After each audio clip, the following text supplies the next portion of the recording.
Alright guys, सो ये एक term है मॉनेटरी पॉलिसी ट्रांसमिशन। तो मॉनेटरी पॉलिसी ट्रांसमिशन क्या होता है? मॉनेटरी पॉलिसी जो है, आरबीआई के पॉलिसीज़ को मॉनेटरी पॉलिसी कहा जाता है। जो आपने रेपो और रिवर्स रेपो का नाम सुना है, इंटरेस्ट रेट को बढ़ाया या घटाया जाता है जिस रेट पे आरबीआई अदर बैंक्स को लोन देती है या आरबीआई लोन लेती है, रेपो एंड रिवर्स रेपो।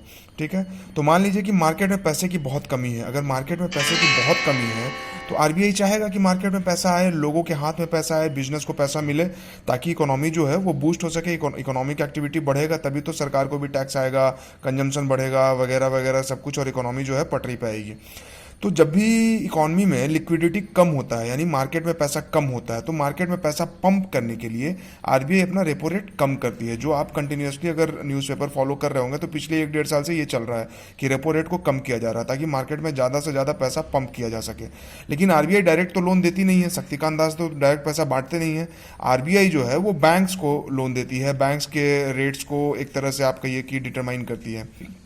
तो अगर मान लीजिए कि आरबीआई ने रेपो रेट को कम किया, रेपो रेट को कम किया है, और अगर इस रेपो रेट के हिसाब से बैंक जो है अपना पैसा कम नहीं करती है तो मार्केट में पैसा नहीं जा पाएगा। तो रेपो रेट के हिसाब से बैंक जो अपना रेट कम करती है, अगर करती है, तो इसको बोला जाएगा कि मॉनेटरी पॉलिसी का ट्रांसमिशन हुआ। अगर आरबीआई रेपो रेट कम करती है और बाकी जो बैंक्स हैं वो अपना रेट कम नहीं करते हैं, तो इसको कहा जाएगा कि मॉनेटरी पॉलिसी का ट्रांसमिशन नहीं हो रहा है।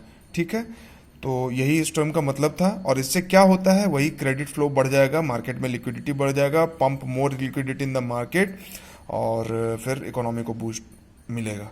Thank you.